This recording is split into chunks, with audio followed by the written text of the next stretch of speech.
মাঝে মাঝে নিজেকে হোম বেকার না, ডাকাত মনে হয়, ডাকাত। আমরা যখন কাস্টমারের সাথে কথা বলি তখন প্রথমেই আমরা জানতে চাই তাদের লোকেশনটা কোথায়, কেকটা কোথায় ডেলিভারি হবে। তারা এমন রিয়্যাক্ট করে যেন তারা তাদের বাড়িতে গিয়ে আমরা ডাকাতি করে নিয়ে আসবো। তারপরে আমরা জানতে চাই যে কেকটা কার জন্য, ছেলের জন্য হবে না মেয়ের জন্য হবে, যাতে আমরা সেইভাবে কেকটা বানাতে পারি, বা কি অকেশন পারপাস হবে। তাতেও তারা এমন রিয়্যাক্ট করে যেন তাদের মানে পার্সোনাল ডেটাবেস চেয়ে বসেছি। তারপর আসে মেন কথায়, তাদের হাজার একটা রিকোয়ারমেন্ট থাকবে, চকলেট হবে, এটা হবে, সেটা হবে, এগলেস হবে, আবার 24 ঘন্টা আগেও অর্ডার দেবে, এই কেকটাই লাগবে। তো আমাদের কাছে সব জিনিস থাকে না, আমাদেরকে দৌড়াদৌড়ি করে সেই জিনিসটা কিনে আনতে হয়, তারও একটা চার্জেস আছে, সেই চার্জটা আমরা ইনক্লুড করি। যখন আমরা টাকা চাই তাতেও তারা রাজি না, আর তারা এমন রিয়াক্ট করে যেন আমরা দিনে দুপুরে তাদের থেকে ডাকাতি করছি। আপনারা যারা আপনার থেকে কেক নিয়েছেন তারা দেখেছেন আমার প্যাকেজিং। একটা কেকের প্যাকেজিংয়ের খরচা কত জানেন?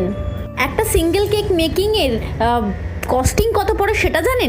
একটা হোম বেকারের সাথে কখনো দামাদামি করবেন না, কারণ তারা বাল্ক প্রোডাকশন করে না।